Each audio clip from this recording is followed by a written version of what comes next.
Get ready to bug out. It's the Broadway debut of Bug, the cult classic psychological thriller from Tracy Letts. Bug stars Tony and Emmy nominee Carrie Coon. We caught up with the cast. I think it makes theater feel irreverent. It makes theater feel vital. It feels subversive to be an artist right now, and this play in particular is subversive. And I love that we have the opportunity to do it on Broadway, which is arguably the biggest stage. I mean, it's how people think of, the pinnacle of theater. It's like our major league, right? When you achieve that, it's a sign of success, of outward success. But there's also such a lovely intimacy that gets built because we're all just walking around the sidewalks in the same neighborhoods and going to the same places to eat and the same, massage therapists. And so there's just a real sense of camaraderie among the artists who are working in any given season.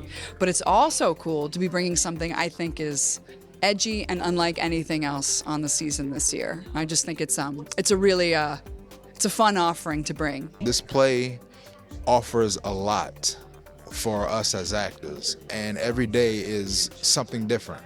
There's a new discovery. It's like jazz. It's like you find the notes, you know the notes, you know all the music, the whole score, but every night you play it differently.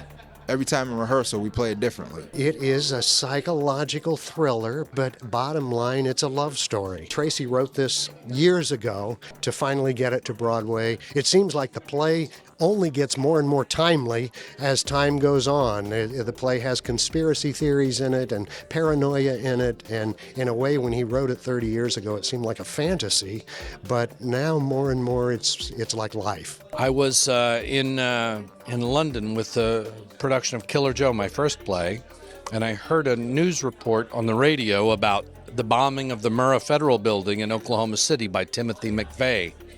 And I thought that what I was hearing was British satire. I thought I was hearing a comedy program on the radio.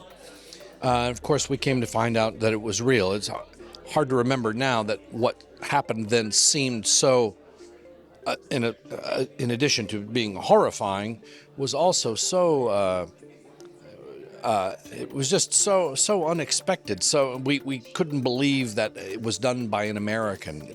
And it was a real eye-opener for a lot of us about just how deep the roots of paranoia and conspiracy went in this country.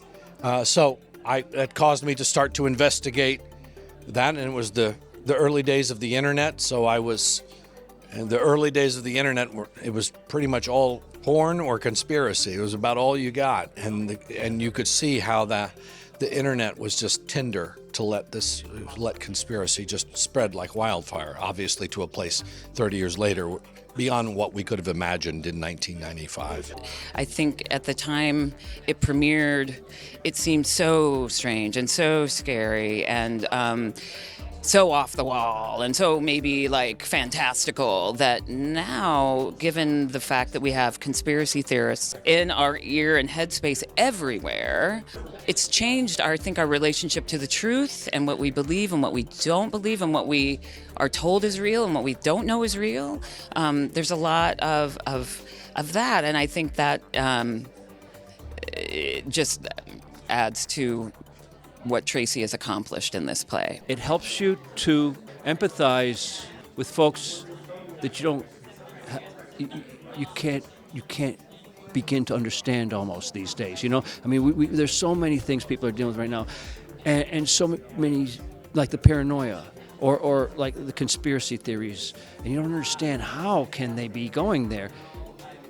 But I think you're taken there in some tragic, sweet way. One of the things that people say in recent times when they see Bug is, did you rewrite it for today? Is it like clearly you've updated it? You clearly rewrote it for today, and he hasn't changed a word. So, it is.